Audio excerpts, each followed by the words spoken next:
Gente, começou, Leandro.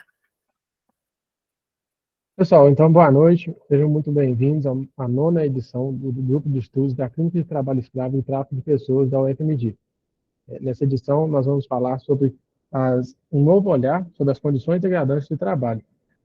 Nosso primeiro encontro está sendo realizado hoje, dia 28 de setembro de 2023, e nós temos a alegria de receber a Liz Sobral Cardoso. Ela é procuradora do trabalho, doutoranda em Direitos Humanos e Cidadania pela UNB e foi coordenadora nacional de erradicação do trabalho escravo e tráfico de pessoas da NPT entre os anos 2019 e 2023. É uma experiência vasta na área, tem muito para passar para a gente, da vivência dela. É uma alegria receber você aqui, viu, Liz? Muito obrigado. Está com a palavra. Leandro, muito obrigada.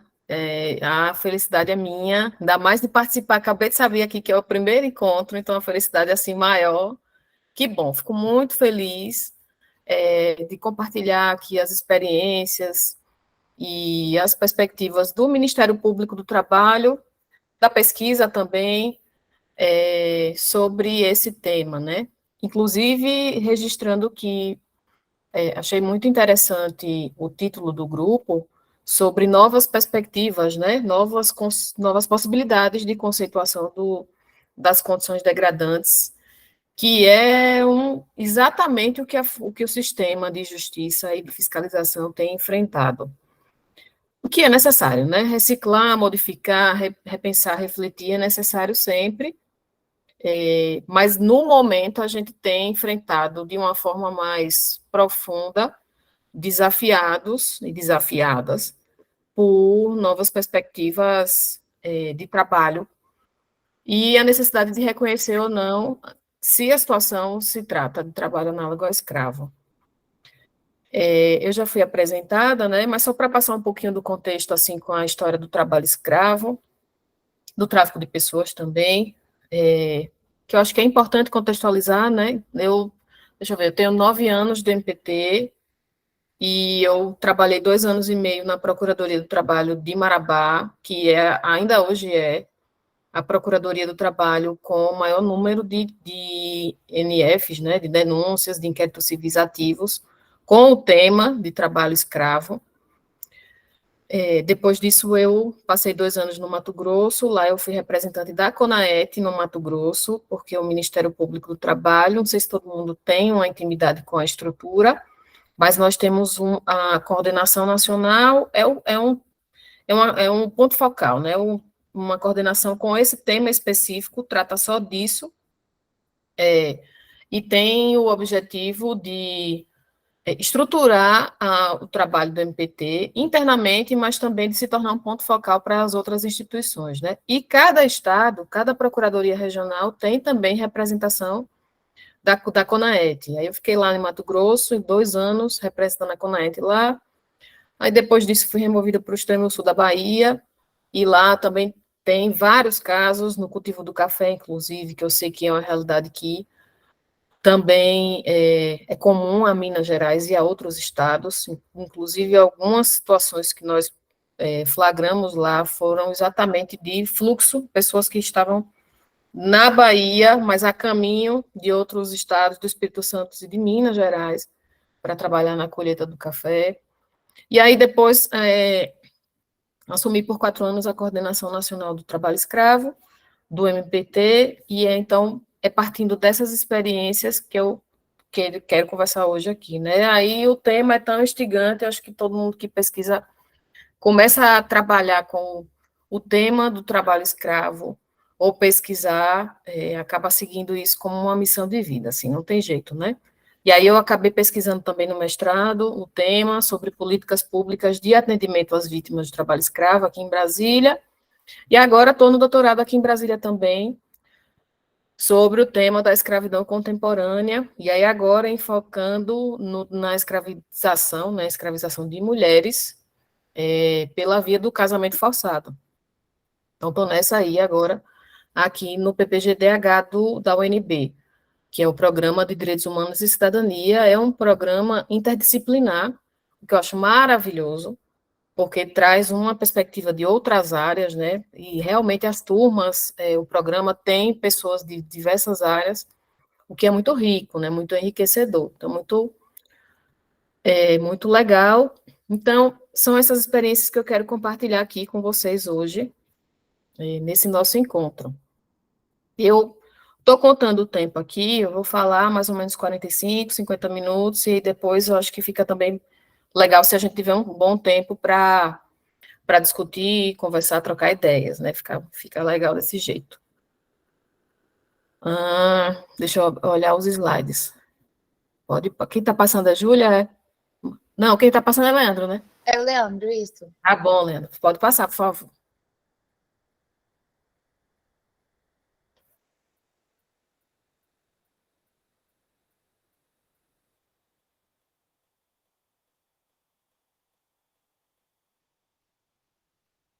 Não está passando, né? Não tem problema.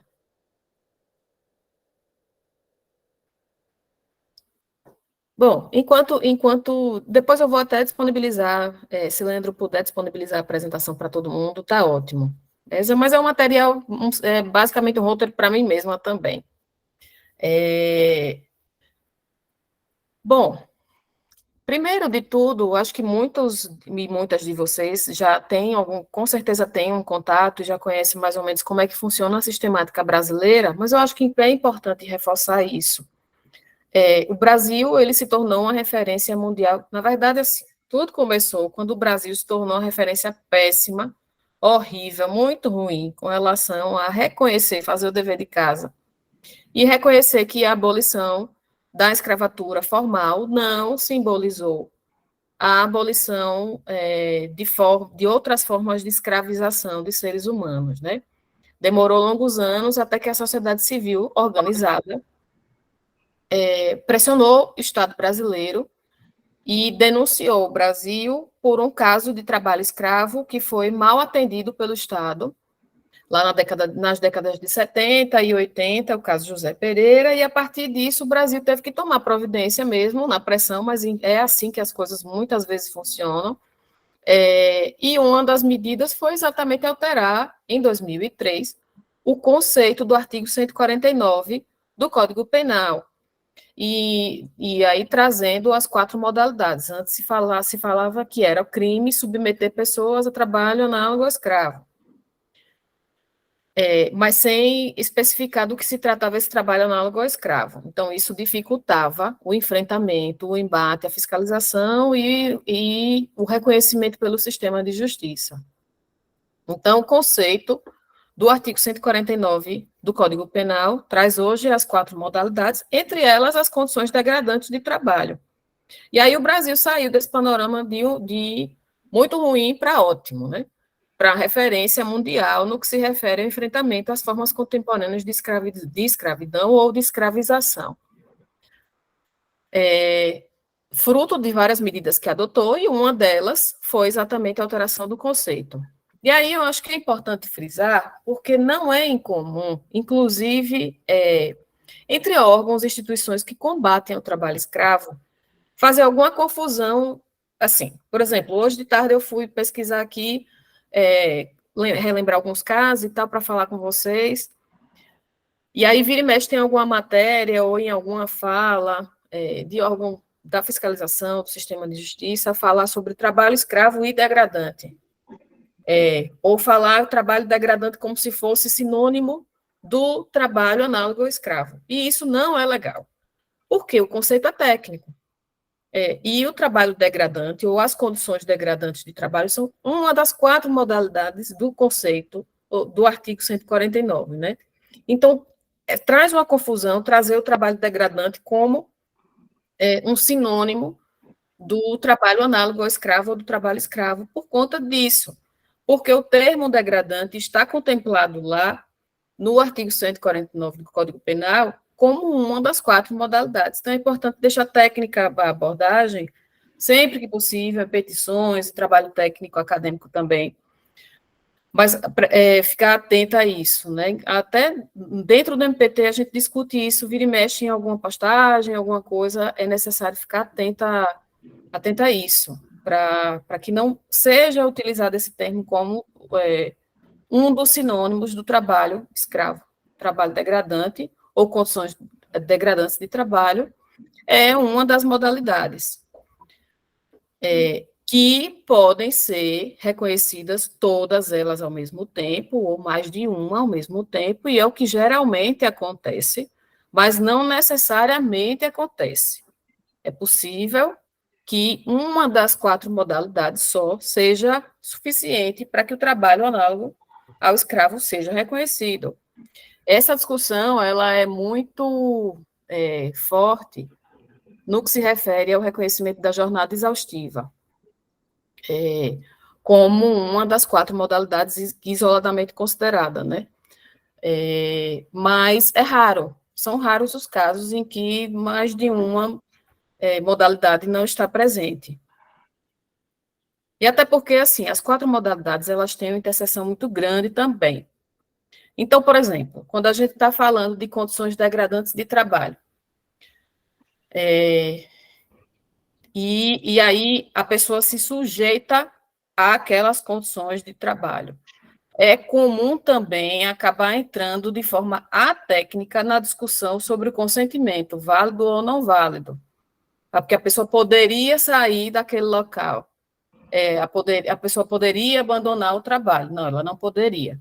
Ela não poderia porque ela é uma pessoa que depende da força de trabalho, a força de trabalho é única e exclusivamente o que ela tem à disposição, aquela pessoa, para que possa sobreviver, manter a si mesma e a sua família. Então, esse consentimento ele não é válido. E mais, acaba que esse fato ele também pode caracterizar e caracteriza coação moral, coação psicológica, porque a pessoa não pode sair daquelas condições degradantes de trabalho, porque ela depende do trabalho, o elemento de pressão, de coação, é exatamente esse. A pessoa não tem alternativas reais de escolha, né? De vida, de trabalho. Então, e essa é a situação padrão, assim, que eu estou falando sobre as condições degradantes, mas ao mesmo tempo já gera coação. Os 4 conceitos, eles realmente são interligados, e essa análise é necessário que seja feita dessa forma mesmo, inclusive para que o reconhecimento fique mais fortalecido, porque numa petição, no caso concreto, isso faz diferença, quando várias modalidades são constatadas, ou quando não, é uma modalidade. Eu trouxe... Mil desculpas de interromper, eu queria confirmar se está aparecendo aí o slide que está falando de agenda. Ele mesmo. Aí pode me falando que eu vou passando que eu estava com medo de não estar aparecendo isso. Mas beleza, Tá só para confirmar. Obrigado. Desculpa. Tá bom, obrigada.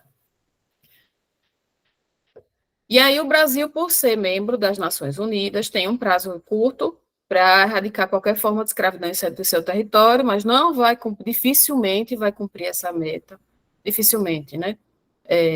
Mas não é impossível, mas dificilmente vai cumprir essa meta.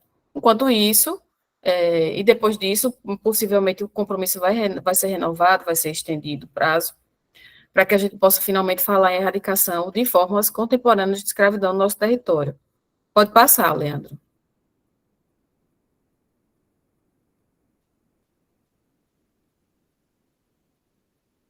Eu ia falar uma coisa, mas era sobre a internet, eu esqueci de falar. Eu estou no hotel e a minha internet 4G não está legal. E eu estou agora usando a internet do hotel, né? Mas se falhar, se começar a ficar lento, alguma coisa, algum problema na internet, me avisem, que aí eu coloco meu 4G aqui para funcionar.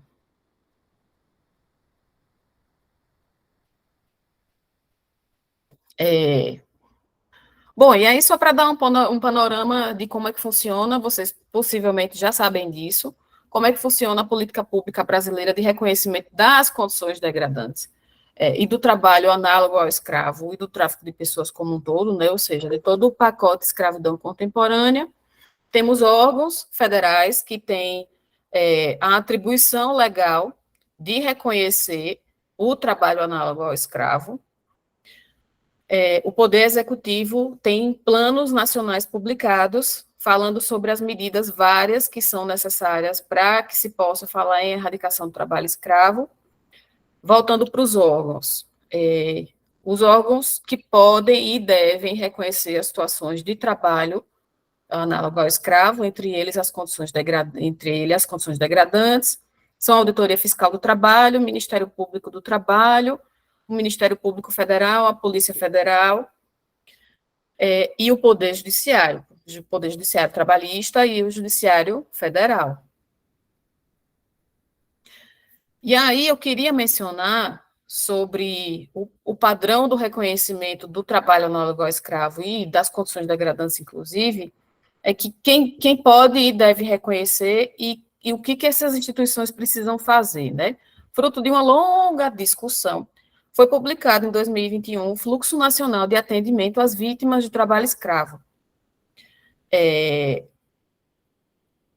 via Conatrai, né, mas saiu pelo Ministério dos Direitos Humanos, falando, basicamente, sobre as fases pré, durante e pós-resgate, o que as instituições têm que fazer. Então, canais de denúncia, formas de proteção das pessoas que são denunciantes e que muitas vezes são pessoas também vítimas da escravidão que fugiram, o durante o resgate, como as instituições precisam se portar. O fluxo, ele é fundamental num ponto, porque ele fala sobre a necessidade que essas instituições têm de comunicar-se, de comunicar entre si e de fazer operações conjuntas, e esse é o grande salto de qualidade da política pública brasileira, porque as instituições têm que conversar e fazer um trabalho conjunto mesmo, porque cada instituição tem uma resposta diferente a dar nos casos de trabalho escravo, então é fundamental que esse trabalho seja realmente articulado.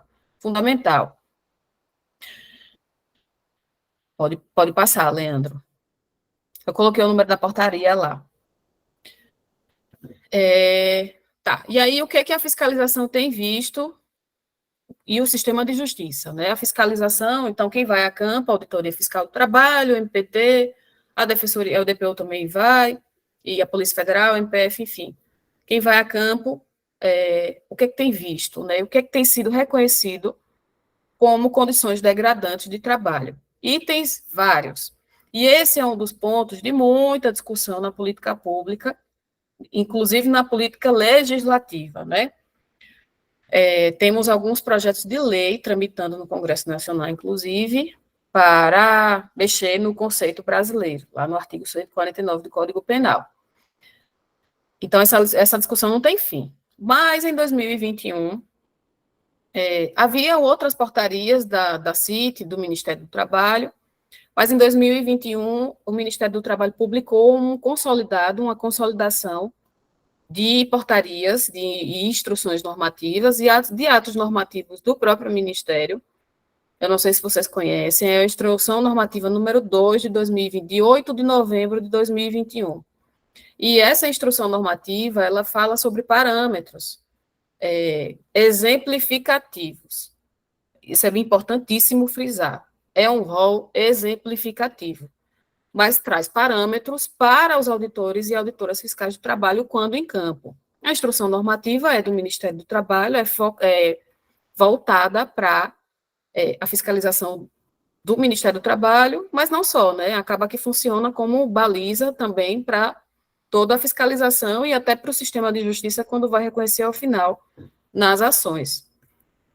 Então, recomendo a leitura para quem não conhece a instrução. E ela veio também numa resposta a isso, ao tanto de contestação que existe sobre, né? É muito, muito comum enfrentar esse argumento de que essa discricionariedade que os órgãos de fiscalização têm é muito grande. Na realidade, não é, porque as situações têm que ser analisadas nos casos concretos mesmo, não é possível, em tese, em abstrato, prever todas as possibilidades de um caso concreto. Não é possível, inclusive é por isso que existem autoridades públicas, porque elas precisam ter responsabilidade, poder, dever de fazer isso, de reconhecer os casos concretos. Mas a instrução normativa traz algumas possibilidades, ainda mais que hoje a gente já vive um momento da política pública de muitos anos de grupo móvel, né, de grupos móveis de fiscalização ativa em campo. Então, já é possível ter parâmetros diferentes, mais amplos. A perspectiva já é outra, tantos anos depois. E o que é que a gente tem visto, né? O que é que a fiscalização vê no momento da caracterização das condições degradantes? Então, itens vários. Equipamentos de proteção coletiva e individual não são estruturados, não são fornecidos, não são cuidados, não são mantidos. Então, exemplo clássico, assim, né, de equipamento de proteção. É o clássico, mas aí eu vou falar um pouco depois sobre formas que ainda não estavam sendo reconhecidas pela fiscalização e que a gente tem se deparado para reconhecer, né? Mas, assim, o clássico chega no garimpo, não tem nenhum equipamento de proteção coletiva, os equipamentos de proteção individual, eles são a última rácio, são o último caso mesmo, então, o trabalho em altura, para dar um exemplo, né? No trabalho em altura, se você der capacete ao trabalhador que está na construção civil ou no garimpo, em trabalho em altura no garimpo, vai dar capacete à pessoa numa altura de muitos metros, não serve para nada. Então, se disser que tem EPI em campo, e a gente enfrenta esse tipo de defesa, né? Tem EPI em campo, certo? Trabalho em altura, fornecer o quê? Capacete. Não, não serve para nada. Não tem EPI. Porque nessas situações, em todas as situações, o que a fiscalização olha primeiro são as estruturas coletivas. Elas, sim, aptas a evitar, ou pelo menos mitigar bastante os riscos de acidentes do trabalho. Então, equipamentos de proteção coletiva e individual. Aí vem jornada, salário, remuneração não paga, as condições de higiene, as condições de alimentação, as condições de abrigamento, de alojamento, muito comum. Na verdade, o item alojamento é o grande parâmetro da fiscalização sobre reconhecimento das condições degradantes para dar resgate mesmo. É muito da discussão sobre as condições degradantes e o reconhecimento dela como uma forma mesmo de trabalho análogo ao escravo gira em torno do alojamento, né? Que ali a pessoa fica completamente à mercê. Mas não é um único parâmetro. Então, todos esses elementos devem ser considerados. Maus tratos, o tratamento dado à pessoa que está trabalhando, também é considerado no momento da caracterização das condições degradantes e mais, né? Sobre isso de se considerar sempre o caso concreto, é necessário que se analisem as situações, todos os elementos da situação concreta. Então, o tempo de exposição da pessoa a essas condições, a um item dessas condições, isso tem que ser levado em consideração. As condições da pessoa que está sujeita a esse trabalho degradante, a esse trabalho, e aí, por exemplo, o trabalho infantil, né? Os parâmetros são diferenciados. E o que talvez não caracterizasse a degradância, dando um exemplo concreto, né? Enfim, mas o que talvez não caracterizasse a degradância para uma pessoa adulta, sendo uma criança, o olhar é diferenciado, porque a vulnerabilidade é muito maior, muito maior. Então, isso também é a característica da vítima, da pessoa que está sendo ali explorada, também deve ser considerado no momento do reconhecimento das condições degradantes, né? Seja pela fiscalização, seja em juízo, já em outro momento, perante o Poder Judiciário. Em outro momento que eu digo assim, né? Porque uma das técnicas processuais que a gente tem discutido é sobre a possibilidade de se promover cautelar, né, no momento ainda da fiscalização. Então, a Auditoria Fiscal do Trabalho, o Ministério Público do Trabalho estão em campo ainda, mas ali mesmo é possível, e às vezes é necessário, acionar o Poder Judiciário ainda naquele momento, em busca de medidas urgentes ou emergenciais. Cada vez mais comum, o que é ótimo, né?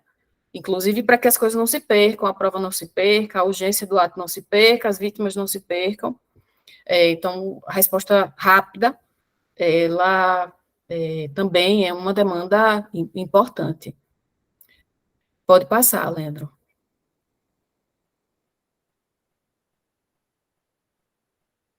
E aí, só para relembrar, né, porque essa discussão é tão assim, atual, sobre o bem jurídico que é tutelado no trabalho análogo ao escravo, na figura ilícita do artigo 149 do Código Penal, né?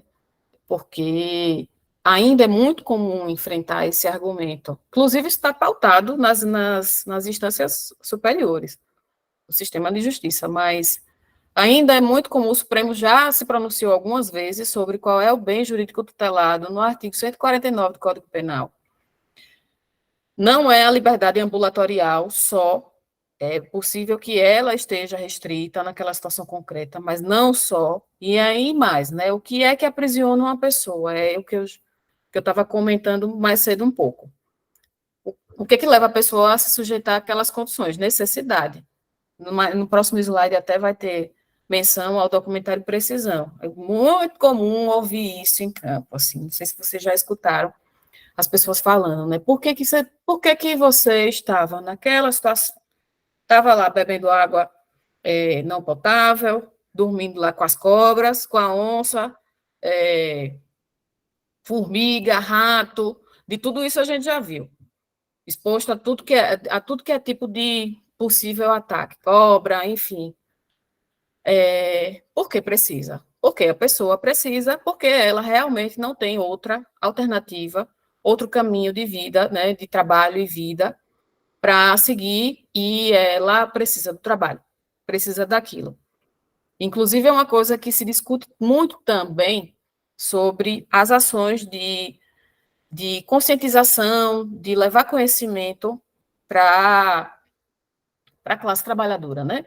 Para as pessoas, para os trabalhadores e trabalhadoras, é fundamental esclarecer sobre direitos, falar sobre os direitos, é fundamental. Mas também é fundamental para quem está do lado de cá do sistema de justiça perceber que isso não é o suficiente, porque muitas vezes as pessoas sabem que estão caindo numa armadilha, sabem, ainda mais quando isso implica deslocamento. Mas precisa, não tem jeito, precisa, é isso. E isso tem que estar, assim, na nossa mente o tempo inteiro, quando se fala em trabalho, formas contemporâneas de escravização, condições degradantes de trabalho, por que a pessoa se sujeita àquilo, né? Porque não tem jeito. Porque precisa mesmo. Pode passar, Leandro. Ana Carolina colocou aqui no chat, por isso muitas retornam. Exato. Porque, por mais que elas saibam, é fundamental para o poder público garantir medidas efetivas de geração de trabalho e renda dignos. Porque, senão, o ciclo não se rompe. E não é incomum que a gente encontre as mesmas pessoas, e às vezes as mesmas pessoas no mesmo local, sei lá, meses depois, 6 meses depois, 1 ano depois. Fulano está aqui de novo, né? De novo. Tá porque precisa. Porque não tem jeito, porque não conseguiu outro trabalho, não conseguiu antes e agora não conseguiu de novo. A política pública de resgate, ela consiste na garantia. Maria Luísa está fazendo uma interrupção aqui para perguntar qual é o objeto tutelado. Deixa eu voltar, então. Leandro, você volta ao slide.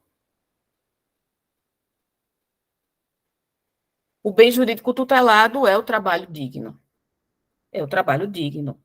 E esse ponto é bem importante, porque é isso. Não é incomum a gente enfrentar esse argumento de que a pessoa não é escrava porque ela poderia sair, a pessoa não é escrava porque ela não estava trabalhando com a arma na cabeça, porque ela não estava acorrentada, porque o portão do local, a porta da casa onde a pessoa trabalhava estava aberta, enfim, que ela poderia sair, né? Mas o bem jurídico tutelado é o trabalho digno.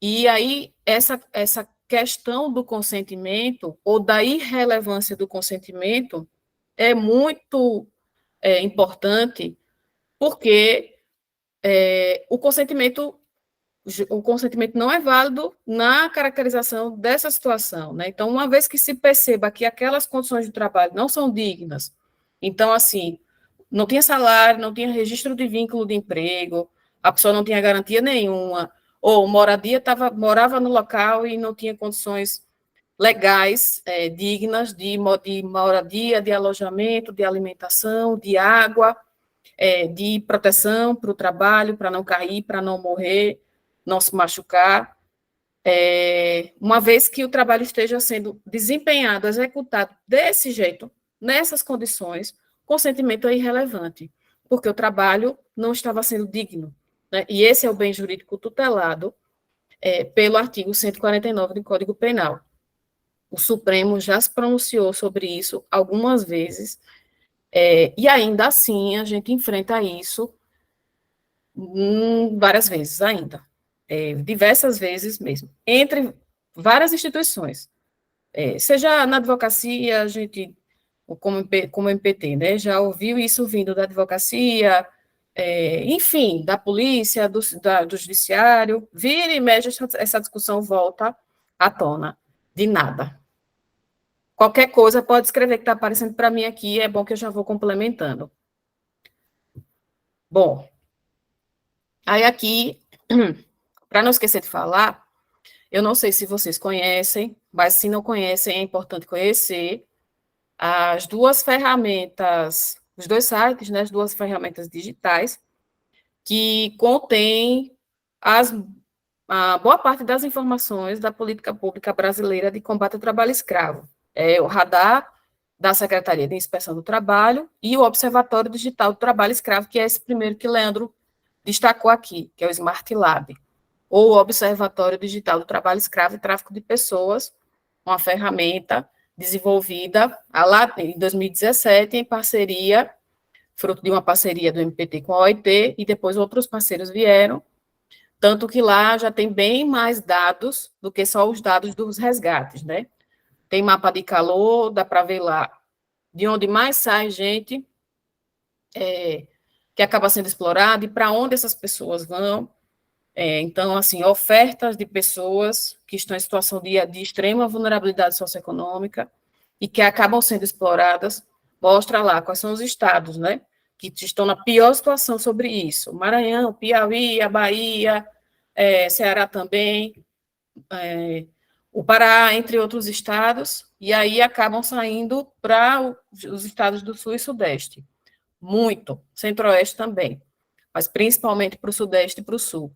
Então, Minas Gerais, Espírito Santo, Santa Catarina, Rio Grande do Sul, tem incidência grande de receber essas pessoas, ou seja, incidência grande de local onde desempenhar dessas formas de trabalho, né, o trabalho análogo ao escravo. E o documentário Precisão, assistam, está disponível no YouTube, está no YouTube. Está disponível no YouTube, vale muito a pena. O documentário foi produzido em parceria também PT e OIT.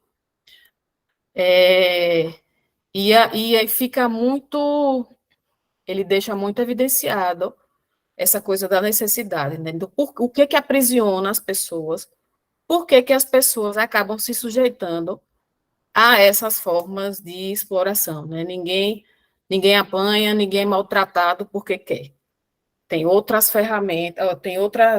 ferramentas mesmo de aprisionamento, sejam elas físicas, como a fome, ou psicológicas, como a coação, o engano, a fraude, o abuso, que são instrumentos de aprisionamento das pessoas, dos seres humanos. Pode passar, Leandro.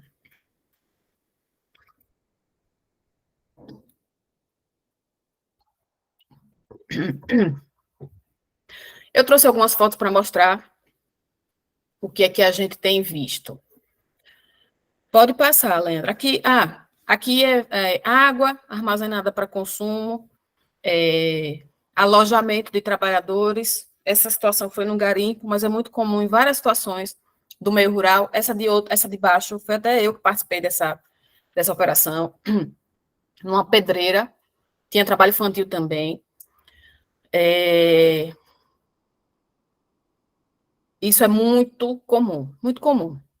Aí, a carne era para consumo, exposta numa lona, em cima do teto, né, do alojamento dos trabalhadores, para consumo, estava cheio de mosca, parece que tinha chovido e molhado a carne, e é desse jeito que as pessoas vivem, né, trabalham e vivem. Quando tem carne, porque também é muito comum, muito mesmo, a gente encontrar relatos de pessoas que não comem proteína nenhuma, proteína animal nenhuma, nada, zero. Acabei de conversar com uma pessoa que fez uma denúncia de um caso gravíssimo, que está sigiloso, não posso dar detalhes, mas o caso está sigiloso, e aí conversa vai, conversa vem, eu registrando as informações, e ela disse assim, tem uma coisa, lá ninguém come carne não, viu? Eu morei lá há 15 anos e ninguém come carne. Então, dá fraqueza, cai, aí apanha porque cai, está com preguiça de trabalhar. Alimentação de péssima qualidade. E aí, para finalizar essa primeira parte, e me colocar à disposição para a gente trocar mais ideias, eu queria trazer essa foto aqui, já que o grupo, né, fala sobre novas formas de reconhecimento das condições degradantes. Esse é um trabalho que todos e todas nós precisamos fazer, refletir, porque garimpos, criação de gado, né, fazenda de criação de gado, até pedreira também, aí colheita de café, de alho, cebola, tomate, batata, atividades as mais diversas já estão consolidadas no fluxo brasileiro, né, da política pública brasileira. Estão. Não que todas as situações já tenham sido fiscalizadas, não é isso, mas o tipo de situação já passou pelo crivo da fiscalização e do sistema de justiça. Mas tem outras formas que a gente ou não se deu conta ainda, ou não estava se dando conta e estamos enfrentando agora, exemplo do trabalho escravo doméstico. E aí eu trouxe essa fotografia, essas fotos, estão disponíveis na internet, todas elas foram mulheres que foram vítimas de exploração do trabalho escravo doméstico por muitos anos. Muitos anos. Ou seja, por muitos anos, nem a fiscalização, nem o sistema de justiça, e nem a sociedade, de modo geral, para denunciar também, não se deu conta do que estava acontecendo, que aquilo ali é uma forma de escravidão. Então, aquelas condições de trabalho eram degradantes, e havia jornada exaustiva, e havia coação também, e havia servidão por dívida, mas, enfim, havia também as condições degradantes e ninguém se deu conta.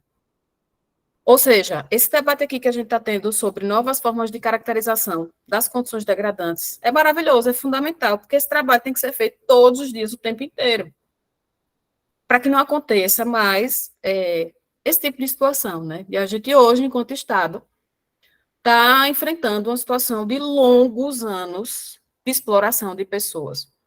A gente, no trabalho escravo doméstico, foi flagrado o caso com maior tempo de prestação de trabalho sob essas condições. Foi da Maria, lá no Rio de Janeiro, 72 anos de trabalho prestado.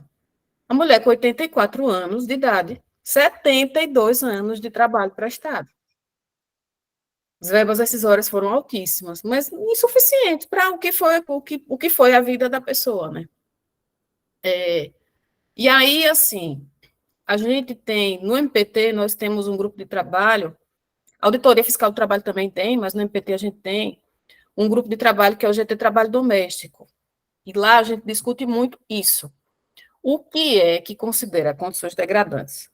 O que é que a gente vai estar considerando nos casos concretos? Né? Então, assim, 30 anos de trabalho prestado sem carteira de trabalho assinada, sem salário pago. Porque a pessoa estava trabalhando em troca de moradia e teto. Ou de teto e comida. De teto e comida. Isso não é degradante. É uma discussão que a gente precisa ter, assim. Aí hoje, né? 3 anos, mais de 3 anos depois de os casos já serem enfrentados com mais dedicação, né? Com o reconhecimento mesmo do trabalho análogo ao escravo, aí a gente já tem certeza, não. 5 anos de a pessoa trabalhar, 7 anos que a pessoa trabalha, ou até menos tempo, que a pessoa trabalhe sem registro de carteira e sem salário garantido, trabalho análogo ao escravo, ou pode, né, associado às outras condições do caso concreto, mas esse é um elemento fortíssimo, não pode deixar de ser. Primeiro, porque a pessoa sem salário, ela não tem, a locomoção dela fica restrita. Ainda mais quando a pessoa sai do seu local de origem e vai mesmo morar, enfim, se instalar no local de trabalho. Então, sem salário, a locomoção da pessoa fica, obviamente, restrita. É indiscutível isso. E, assim, que tipo de qualidade de vida, já que o trabalho digno é realmente o bem jurídico tutelado, qual é a qualidade de vida de uma pessoa que trabalha sem salário? O que você faz sem salário? Você não compra um pastel, não compra nada. Nem um caldo de cana na feira, não compra nada. Você não faz nada. Sem salário, não faz nada. Então, esse trabalho não é digno. Não é digno. Então, esses critérios, né? Esses elementos, salário, registro de carteira, jornada, de forma que seja limitada, que a pessoa tenha tempo para fazer outras coisas na vida, isso tem que ser considerado na hora do reconhecimento do trabalho análogo ao escravo, e cada vez mais é fundamental que o sistema de fiscalização e de justiça reflitam, né? É claro que não são todos os casos, isso assim, premissa. Não são todos os casos de exploração no mundo do trabalho que vão levar ao reconhecimento do trabalho análogo ao escravo. As situações são excepcionais. Mas o que é tão grave que precisa ser considerado uma violação extrema, absurda ao ordenamento jurídico, né?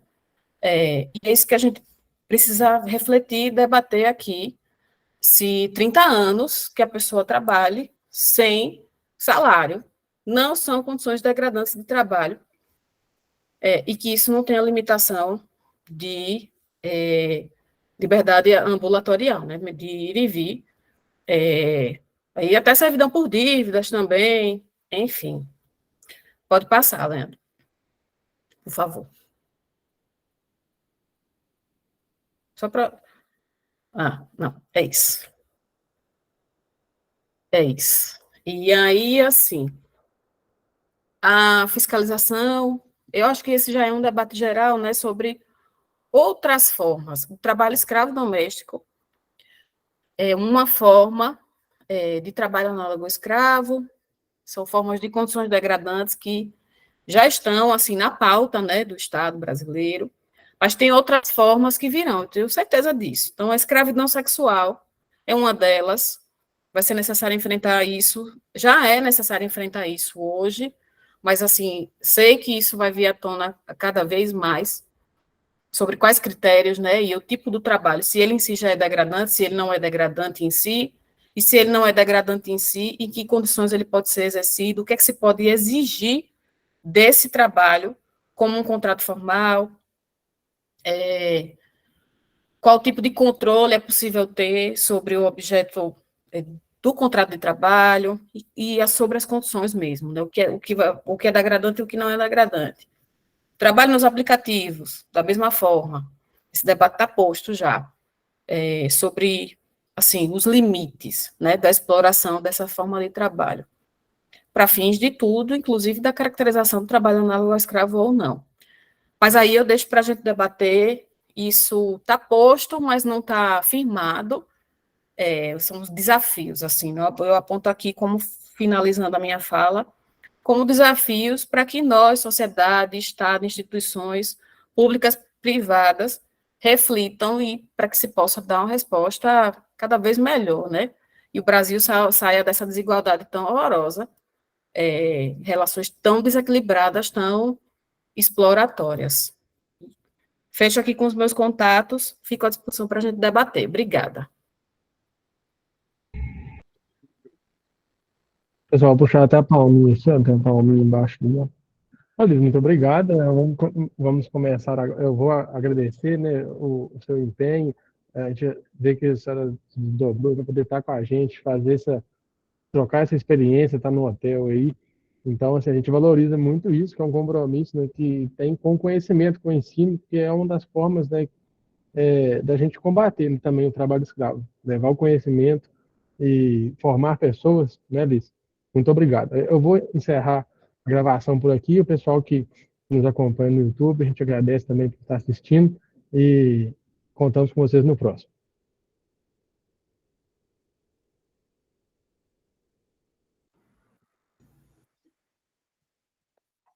Você vai encerrar aí? Você quer que eu encerre aqui, Léo?